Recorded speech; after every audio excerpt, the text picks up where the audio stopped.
Where voltage on batteries are usually 12 volt. Yeah. That is going through the charger, so that's why it's showing a 13.4. Okay, so if you were that obviously would be more critical if you hadn't got electric connected. So if you were on site, you obviously got to keep an eye on how much power you're using. So if you had all the lights switched on, it's going to drain the battery quite quickly. So you might be lucky if you last a day, if that, on just your battery. Okay. Okay. So first thing we do when we come in is get the water system up and running. So the first thing you need to do is check your taps are all closed in the bathroom also, and your shower. Okay, make sure they're all shut. And the other thing you need to be aware of is your drain down, which is down here. You can see it from that angle. So underneath here, there might even be more fun.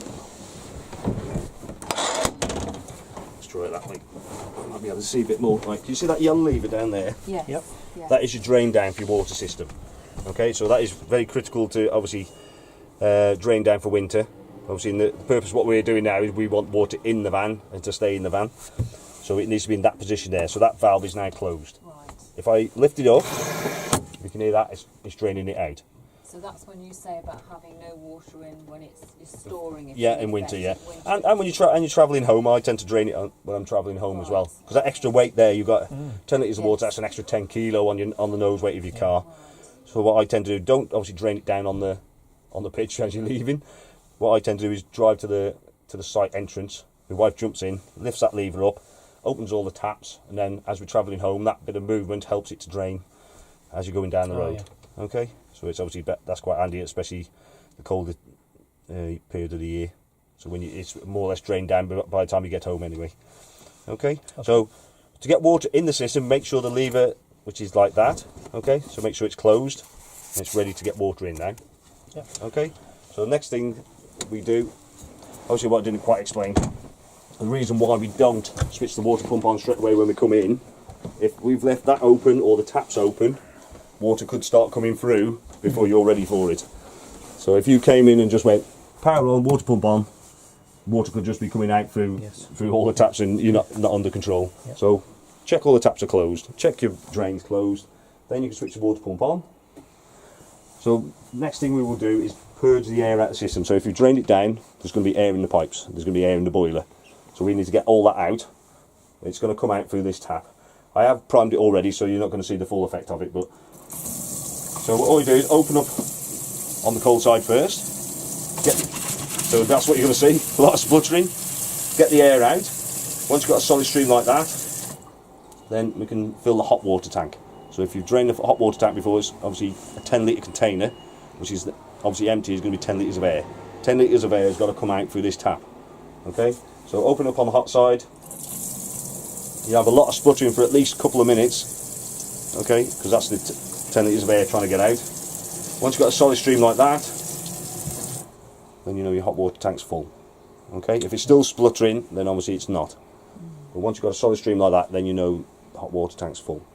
Okay, do the same with each tap, get the air out of the system, otherwise the pump will continue to run until it's, because this is actually a pressurised system.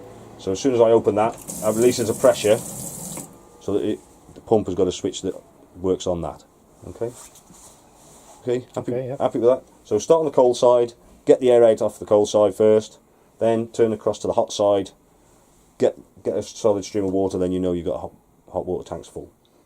So there's two water tanks? No, there's only one. Well, you got the water tank, which is your cold fresh water, which is sitting outside. Yeah. That's your fresh water supply.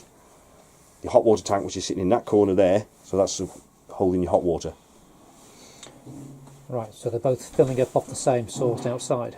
Well, no, the container, your water container, you fill your water container, your fresh water. Yeah. You sit that outside. Yeah.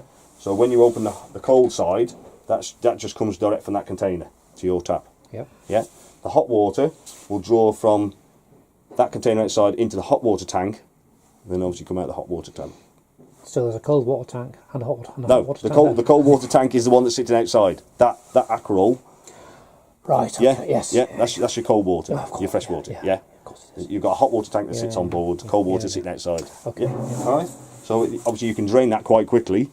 So when you first set up, 10 litres of water in your hot water tank, and then you probably another 10 litres at least in the rest of the water system. So you half empty that aqua roll just to fill your system. Okay, you may want to go and top it up at that point, or you might just want to Yeah.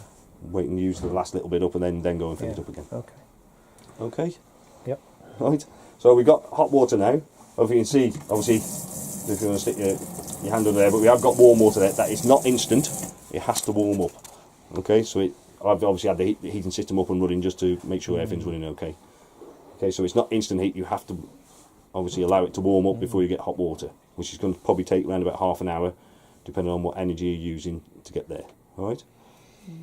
So the next thing we need to do. Sorry, how is the hot water tank heated then? Yeah, that's what I'm going to do next. Oh, sorry. Okay. That's all right. That's all right. Right. So what we've got. Oops, sorry. A bit of flip on the carpet. Right. So what we've got here is a control panel for heating. Okay, that's here. That's what I'm standing out here because otherwise no one can see it. Right. So on/off button. This controls the whole of the heating system. The heating system, which is sitting in that corner. So if you're aware of, it's got a hot water tank, as I've just been talking about, and it's also got another system that's operating as a central heating as well. Right. So that's circulating around the van. So it's all controlled from this control panel here. On/off button is that one there. Okay, shown on the main screen. This little plug up in the right hand corner, that's to say we've got electric available. Okay, so if you just open that cupboard down there, This one? that one across underneath the bunk. Yeah. That's it. Just pull that down. You see there's an orange light. Yeah. So that is it should say water heat. Space heater on it. Yes, it Yeah? does. Yes. So that space heater, there's one also alongside it says water heater. That water heater button is a spare. It doesn't do anything on this particular model. Okay, if you just press that orange button, This one. Yeah. that's switching the power off now to the boiler. Right. Okay, if you come and have a look at this control panel now, this little plug has disappeared off the screen. You see that? So there's no plug. Oh, you shouldn't see it. There's no plug there. That means you've got no electric available to use. Right. Okay. Another reason why that plug may not be there is you haven't plugged your electrics in, or you haven't got an electric, so you haven't got electric on site anyway, or the bollard which is on site you may have tripped, or someone else might have tripped as they left. Okay. So to check all them things, so just press the orange button back on. So this is just one button that does the boiler. Little plug appears on the screen, so we can operate this on electric now. Okay. What we've also got is temperature. So that's your room temperature. If I press the menu button, I'm just going to increase the thermostat. So I want to show you something on the main screen which isn't showing at the moment. Right. So I've just set the thermostat to 20 degrees now. Press the menu button. See in the top left-hand corner, this little circulation icon is appeared. What that is the circulation pump for the heating system. Okay, so if that's there, obviously the heating is being circulated around your van.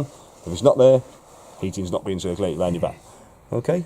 Right. So it's a hot water heating system. Yes. Right. Okay. Yeah. So that boiler, which is all combined in that boiler down there. So it's heating your hot water tank, and it's heating the system that's being circulated around as well. Okay. Okay, all from one unit. So you mentioned boiler. That's it there, is it? That's the... No, that's your consuming unit. The boiler's right in that corner underneath where that cushion is. The boiler's sitting right in that corner. Okay. All right. Yep. So should I put that back up now? No, right, just leave it for a second. Okay. Right, so if obviously I just said about the spare one. If you just press the right hand button that's not lit, so the one next to the orange button, that will light up orange. Yeah. Yeah. That does nothing. Even though it lights up, it looks exactly the same as the other one. Well, it should do because I can't see it from here. Yes. Yeah. Yes. But it's not that will not do anything at all. So if you press that one by mistake, that's Yes. what I'm saying. Look at this little plug on the screen. If Right. you can't see that little plug, it's not switched on or there's no power. So that actually does nothing at all, but it looks the same. So why as is the it there then? Oh, it's what it was when these units were built, these consumer units, they had a fire and a boiler separate. Right. So you can see it's got space heater and water heater. Yes. But now they've got one unit, so it's all in one unit, so they only need one button. Right. But they didn't take the other button off, or they didn't re-sign it to say which one it is. So all you need to know is the one on the right is spare, does nothing. Right. The one, so it's all the three on the left are the ones you require. The one on the right is just spare. So should I So just switch that yeah, off you switch now? that off. That does absolutely nothing. Right. Okay. Okay, should I pull this up Yeah, now you can then? shut that up for now, so we don't trip over Thank it. you. Right. So going back to this now, like I can say, as you're all making, it. It's amazing how heavy little things can get. Right. So if you want to change anything, so if you press the menu button, so if 20 degrees isn't warm enough for you, you can put this all the way up to 30 degrees if you wanted to. So that's setting your thermostat. So obviously when it gets to that temperature, the circulation pump will switch off. Okay, obviously any temperature in the room. So if this temperature here is saying the same as that or above, which we had in the summer, that's it. Switches the circulation pump off. Okay, so you can set that where you want to, where you find comfortable. Okay. So if I brought the temperature below that, so my set temperature, it will take the. Can't see it from here. There we go. So until the temperature drops to, say, it probably have to drop a couple of degrees under 16 before the pump came back on again. Okay. Once it reaches 16 again, that's it. We'll shut it off again. Okay. So I'll just bring it back up again. Right. So we've got that there now. So the next one along is water heating. So that's water heating off. Press the plus button, it goes green. Half a triangle coloured in. Don't ask me why it's a triangle and half coloured in, but what that is symbolising is that your water heating is on. Okay, so that's your normal running for your water heating. What it will do, if you wanted to, is boost it. So if I press the plus button again, we've now got a full triangle coloured in. What that will do is concentrate all the heating on the boiler, on the hot water for a period of 30 minutes. So say you want to use a shower on board, or you want to do a lot of washing up, and you want some extra hot water, that will that's what that will give you. Okay, so it'll give you an extra hot water. It won't last for half an hour, but it will operate for half an hour, boost the temperature in the boiler, so you've still only got 10 litres of hot water, but it'll be increased temperature. So if you start using the shower, if you had the shower flat out, 10 litres of water is not going to last long on hot. No. Okay, and the other thing is obviously it's topping up with cold water in that period of time, so the temperature's going down as you're using it. So you just have to be very sparse with the amount of hot water you're using if you do use the shower on board. Okay, so what that will do also is shut down, if you can see that now, the little circulation pump has now switched off because I've got boost on. The reason for that is obviously the heating system is trying to do both. If I start taking the heating away from it, it's obviously taking the heat away from the boiler at the same time. Obviously the boiler's not getting the benefit of all the heat. Okay, after about 30 minutes it will revert back to normal running, or you can switch it back manually by just pressing the minus button, and that allows the heating to come back on if it was in that temperature range. Okay, next one is energy. So that's all energy off. So this boiler can operate on electric or gas or both. So if I've got the options of 1, 2 or 3 kilowatts on electric, or gas on its own, or with both. Okay, right, I'll just explain a little bit on that one. So if you imagine in that corner, as I keep saying, there's 10 litres of water in there. Okay, and we're also trying to heat this room as well. Yeah. Okay, if you compare that, say I just had it running on 2 kilowatts, which may be efficient enough in the summer to give you some warm water and a bit of room warmth. Hopefully you don't need it too much in the summer, but obviously it's there when it's needed. So 2 kilowatts, you compare that to home. Your kettle at home, if you've got an electric kettle, that's about 2 kilowatts, and it's heating up 2 litres of water. This is trying to heat up 10 litres of water and this room. Okay, so if you imagine that in the summer, it might be efficient enough. In the winter, it's going to struggle. Yes. Yeah. Yes. So 2 kilowatts is not a huge amount of energy. So you imagine your kettle at home is not trying to heat your kitchen up, is it? No. So it's quite a low energy. So it's more of a summer energy is your electric. If you put on gas as well, what that will do, one, it'll be a quicker warm up, okay, because it's using a lot more energy, obviously. And what it will do is use both energies from cold. Gets up to temperature, it'll shut the gas off. So it's prioritised to electric. So once this unit is nice and warm, they are well insulated. It'll tick over nicely on electric then to keep it warm.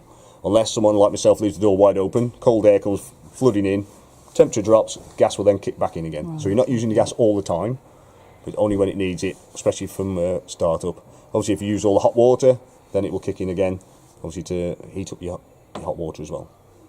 Okay? So that's your basics of that. Right. I'm going to say is hopefully not too much information overload, but this will remember as well. So when you switch it off, it will remember whatever you had it set to in the first place. But most people tend to run it on 3 kilowatts, but you can just run it on the electric, but just see what heat it's giving you. If it's not giving you enough heat, if you're trying to get 30 degrees out of it in the winter, and it's not, obviously you can tell it's not giving you 30 degrees. That's the reason why, because your electric's just not giving you enough energy to get there. So what's the best default setting for the summer? 2 or 3 kilowatts is plenty, to be quite honest. If it's the temperatures we've been having, 2-3 kilowatts quite easy. Okay. Keep you. It's not going to need a lot of heat in the room, are you? But No. Okay. but the water is going to be. But it doesn't work out for itself whether it's on electric or gas. We have to choose that. No, you have to choose that. Yeah. Okay. But if you've got both of them on, it will only use electric when it really needs to. I mean Right. gas, sorry, when it really needs to, because it's prioritised to electric. Yes. So it'll use electric unless it's really got to push the temperature up, Okay. and the gas will kick in. Okay. All right. A lot to remember. Oh, well, yeah. Okay. No, it's You not. It's just- not you too just bad. get It's used to it. because it's everything new. I'm the same. If Yeah. anything's new, it takes me a while just to everything to Yes. click in. But Okay. Once it'll be a routine. You'll yeah, get it into a will. routine. It will. It definitely will be. Because me and my wife, I start doing everything on the outside. She's inside, getting Yeah. things set up. You work as a team, and within Yeah. half an hour, easy Yeah, half an hour, yeah. I would say. Okay. All right. That doesn't include awning though. that might take a little bit longer, but if you had a blow up awning, they take minutes really, but Okay. a bit longer for the poles. All right. Yeah. Okay. Right. We'll do. Just come back to the consumer unit. Just to explain that a little bit more. So as I said, we've done the space heater. So water heater is spare. Charger. So that there is your charger button. So when you plug your electric in, you switch that on. It obviously goes green. What that will do is charge your onboard battery. Okay, so that will Right. charge that. If that's not switched on, obviously it won't. But you need to have that switched on all the time. So you don't need to switch it off. It's not going to damage anything if you've left it switched on. So as soon as you plug electric in, it will then charge your battery. Okay, obviously when it gets to a point where the battery's charged, and obviously it's an intelligent one, which it won't just keep tuning power into it. It'll just charge it when it needs it. So we can leave that on full Yeah, time. yeah, Even 'cause- when we're towing. Yeah, because as soon as you unplug it, Yeah, that's it. it There's no doesn't power work, to yeah, it, so it's yeah. so there's no danger there. Reverse polarity, that is just an indicator light. So if you decide you want to go on the continent with it, they tend to wire things slightly different than what we do. Yeah. So what you do is you plug your electrics in, come and have a look. If it's lit, that means it is reversed, and you're going to need an adapter to operate off their electrics. Okay, so it's just as easy as that. But it's just having a look. I haven't been on the continent myself, but a lot of customers I've been talking to now are saying there's a lot of sites now that are the same as us. But Okay. it's just best to check. You shouldn't damage anything, but it's always best to have it the right way round as such, Yes. because things might start working backwards. We do plan to go next year. So Yeah. once Yeah. we've got to grips with it. So that adapter would fit on the outside Yeah, it just attaches to your end of your cable. into the cable. Yeah, and then plugs Okay. into their bollard or however they've got Okay. theirs. Okay. Yep. 240 trips. So same as your domestics, it can just tell you there what they're connected to. Okay. 12 volt fuses. So as I said, there's a lot of things in the background that are working on 12 volts. They're all what they're connected to. Right. Okay. Okay. If there are fuses going, obviously there is a reason why the fuses are going. Yes. So you need to get things checked out. It's the same with the electrics. If there's tripping electrics here, again there may be a fault in the electrics or on the appliance, wherever it is that's tripping. Right. So just make sure you get that checked So out. how do we know if they've tripped? Well, it'll just that either the main one will trip or individuals will trip. Right. Same as a domestic Same at as a- home. Yeah. Okay. Yep. Okay. And what we've also got, this button here is a system shutdown button. That will shut down the 12 volt sides of it. Okay. So when you're in storage, what it'll do is protect the battery. So you switch that off, and then all the 12 volts that were in the background should be switched off, and that protects the battery from draining down. If you've got a facility at home to plug your van into the electrics, which you can do, you can get an adapter. If you've got a garage or something, you can get adapters Yeah. for the end of this cable. You can just plug straight into a socket at home, Yeah. which obviously you can charge your battery before you go away. Best to keep charge it every now and again, because once a battery goes flat, it can kill a battery. So you're best not to let it go totally flat. We can do that, can't we? Yeah. Yeah. Okay, so if you do use that button, just make sure you need to switch it back on there when you come to use it, because that won't fire up on the control panel up there if you haven't switched it back on there. Okay. All right. Yeah. That's your consumer unit. Right, next is your fridge. So on-off button is that one there. Just press and hold, and that switches it on or off. It's run on gas at the moment because I've selected gas. And select electric. Yep. So it's easy as that. To light the gas, all you do is just press that, and that will automatically light. Okay. It will let you know if it fails. So if it fails to light, what I'll do, I'm just going to put it onto 12 volt now. So that's showing failure now. So if it's doing that on the gas, that means the gas has failed to light. Okay. So if it's done that, all you need to do is check you have turned the gas on. So you have turned the tap on the gas bottle. Yeah, you have got gas. So make sure that little green thing, the little indicator on the top of the regulator is gone green and it's not still red. And what you could do is fire your cooker up, just make sure you have got gas. Yep. Okay, so then when you've gone through all that process, all you do is just press that hazard button there and it reattempts to light it. Okay. So is it best running on electrical gas? Gas is the more efficient energy, Right. but it will run efficiently enough on electric. It all depends on where you are. On the continent, you tend to get less power on a lot of there, compared to what we've got here. So electric may struggle to get the fridge cool, especially if you're in the really hot climes as well. Yeah. But electric's pretty efficient anyway, in this country definitely. So what happens when you're actually towing? Because you've probably got food in your fridge. You're not going to. Do you have to take it all out because No. it moves? It just stays. Now there? what you need to do, so as we talked about you connecting your caravan at home, Yes. you can switch it to, so say 24 hours before, Yes. switch your fridge on, select electric, cool the fridge down, then before you travel, obviously when you connect up to your car, make sure you've obviously disconnected your electric cable for a start, select 12 volts, so that battery there is not the battery that's on your caravan, that is coming from the car. So when you go to travel, it will run on 12 volts. It won't cool the fridge down, but it will maintain the temperature. That's why I'm saying cool it down 24 hours before. So as you're travelling, that will keep the fridge cool. And then when you get to your site, you just everything kicks in. You put it Yeah, all- well, when you obviously plug your electric in, Yeah. switch it across to electric or gas, depending on which one you're using, but electric probably, it will keep it cool. Okay? So it won't cool it down, so that 12 volts is off from the car. So to operate that, you don't need to switch the control panel on. So this just for when you're driving. All you do is switch your fridge on, select battery, and as soon as the engine's running, it will provide power, as long as you've got that bit wired in, which most cars should have.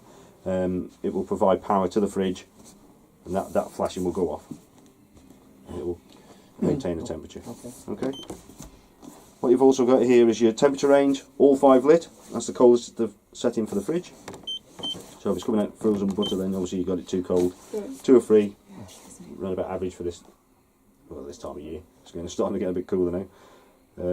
But that's usually about the right setting. Okay. To open the fridge, just push down on these buttons here. That opens it. Let's see if this one. Yeah. So with this can actually come out. So the shelf and the door, you can actually slide out if you want to tool the fridge. Okay, so there's just 2 little tabs underneath there, you just pull them and that'll slide out, so you can have it as a tool the fridge if you wanted to, without the icebox. Yep. The other advantage of it is that when you're in storage, you need to have air circulating around this fridge. If you leave it shut, there's that chance that it's going to start getting mould in it. Yeah. Especially if it only needs a little blob of milk on one of these shelves, and Yeah. that can end up with a nice blue furry thing by the time you come back to it. So what you can do is take that out, put it up into the sink, out the way, because you can see that obviously it's got, trying to hold that all open when you're in storage is difficult, because obviously it's spring loaded. You can probably damage the spring if So you try does to it, wedge so it does open. it just pull out? Yeah, so there's just 2 little tabs, just click them down, slide them in, and that just slides out. Right. Can you show us that? Yeah. And get round here, past the door. Right, oh, trying to be slippy good. Right, there's a nice little shelf in the way as well.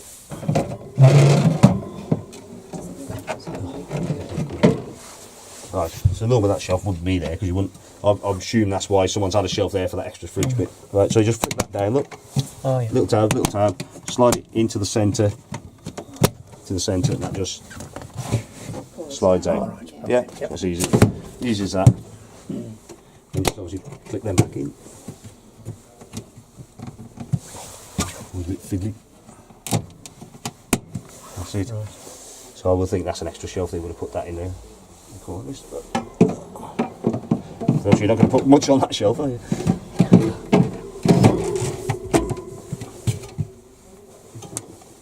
Good. Yeah, going to be very, very thin stuff. I would have thought you were going to put on that shelf. Okay, what you've also got, so again for storage, that little contraption there is to hold the door open. So on the mechanism, if I just shut the door, so that holds the door open, allowed to air circulate. So that's how you would keep it if you weren't using it. You would. Yeah, just, if you weren't using it, yeah. just have it like that. That's it, yeah. Well, obviously, if you're using it, make sure that is pushed all the way in. Yeah. Otherwise, and it's obviously start beeping at me because I've left the door open now. Yeah. And what you've also got, you've got so this is your travel catch. Obviously, locks it, stops it bouncing around when you're travelling. What you can do is lift that up, then it just, so you can just open that without operating the travel lock. Oh, they're clever things. They're definitely clever. Someone's look. Obviously, there's a lot of thought gone into these things Yes. over the years. Okay. Cooker is the next thing. See that you've got electric hob. So obviously, if you've got electric connected, same with your microwave. Only if you've got electric connected, doesn't work on anything else. But you have also got a 12-volt igniter on the gas. Gas. Cooking on gas. I like gas. That's it, Yeah, you've got gas at home, have you? Instant, yeah. Yeah, that's good. Well, we've So- got an electric oven Yeah. and gas hobs, Gas which hobs. is, I think, the best combination. Yeah. So the other thing you got to be cautious about. Obviously, got a glass lid. Yes. Yeah. Make sure it is cold before you put that down. Also, beware of that one as well, because obviously that can hold the heat a lot longer Yes. compared to the other bits. Yes. Okay. Yeah. And this is an electric oven or gas? No, they're all gas. They're all gas. So you got gas. If you see that little flap popping out there, Yeah. make sure that does pop out when you're using the grill, because that's protecting these from the heat. Oh yeah. Okay, so your grill pan, you've got a handle inside there as well. So it's easy as. It's as easy as it looks. Push it Yep, down, that's it. yeah. Yeah. Okay. Same with the oven. Oh, I forgot it moved. Normally these open that way, not that way. Okay. Yep. Yeah, normally on the motorhomes they go that way, but catch me out. Right. Right, microwave. If you can see, it doesn't look like it's on, but it is at the moment. You see this little sign here. Yeah. Eco to wake you up. Okay, big button opens it. Do not travel with glass plate in, because if that comes out and drops on there, it can be expensive. So my wife does drop it in the bowl here with a tea towel over to stop it rattling around while we're here. That's the filter. If you remember the water inlet, Yes. that's the filter to fit that. It's also got an external shower as well. So that inlet, when you plug the water in, the one alongside it, it's actually got a little shower attachment, so for washing boots off or something like that, or dogs. Okay. Or Okay. So to Yeah. travel, you'd put that in there and Yes. that over the top, and it's all secure. That's it, yeah. Yeah, That's yeah, it. yeah. Okay, microwave straightforward, as in if you want 10 minutes, you press the 10-minute button, or 1 minute, or 10 seconds. Away it goes. Right, there's all the more complicated things on auto cook, but if you really want to go for that. But Presumably there's books as well. yeah, there's a pack in the front drawer Yeah, there. right, okay. Okay. Yep. Right, bathroom. So as I said, always make sure you switch all the taps off before you put the water pump on. Yeah. Obviously I didn't, Yeah. and you can see where the water. Luckily the water was obviously contained in that. But if you imagine if you've left that open Yeah. for whatever reason and end up with water everywhere. Okay. Obviously sink's a sink. Not too much complicated on it. Aerial. Right, so if you can see in this corner here, there's a TV aerial. We talked about. Oh, yes, yeah. It's a directional aerial. So to operate it, all you do is unscrew the top bit. You can see the wing nut Yep. and such. You undo that. Have a look. See where everybody else is pointing their aerial, and push it up and turn it to whichever angle that obviously everybody else is to. So that means one of us outside to say, Yeah, turn it a bit yeah, so- because obviously it's a bit awkward. 'Cause you're sitting right in the back of there trying to see where Yes. everybody's pointing. Yeah, do it left, right, left. yeah. So then, once it's in the right position, you can tighten that nut back up again. Right, okay. Okay, you've also got that little handle at the bottom of it. What that will do is change the angle of the top of it as well. So at the moment it should be flat. You turn that round, it'll tip it up. So again, have a look, see what everybody else is doing. If they've tipped it up, then obviously they're getting a better signal. And what you've also got hidden on this left-hand wall here as well is that's your amplifier. Okay, so that needs to be switched on. You should see a little green light inside it. Oh, yeah, I think it's switched on. Let's put the shutter And off that's there. a wardrobe. What did they just do? That's it, shut it. That's So- a wardrobe. Yeah, that's what. obviously. Yeah, we've got Yes. another wardrobe here. So you can see that it's got the on-off switch is the top left, just above the V, I think it is. Can you see that? Just above the V here. I think there's the on-off switch. Oh, there. yeah. And it's, Yeah. I think it looks like from this. I can't see it. Yeah, very well. that's it, yeah. It's also got a signal finder as well. So you've got a green light on the face Yes, of it. yep. If it's red, that means that you haven't got a good signal, Right. or you've got a bad signal. Yep. So as you're turning it, you should be able to see how good a signal or not. Okay. Right, okay, yep, yep. Right. And what we've also got hiding in the wardrobe, which is a place where you would think you would not hide things. I think you might have to come that side. What you've got here is the expansion tank for the heating system. Okay, so as I said, you've got a similar to a central heating circulating around the van. You've got that. You've got your radiator there as well. That's the expansion tank. Okay, so it also shows levels. So you see there's a minimum mark and a maximum mark. So make sure it's at least a finger width above the minimum mark when you start. So when it's cold, then if you need to top it up, all you do is just take that off. There's a little cap. You just unscrew the cap and top it up. It is an anti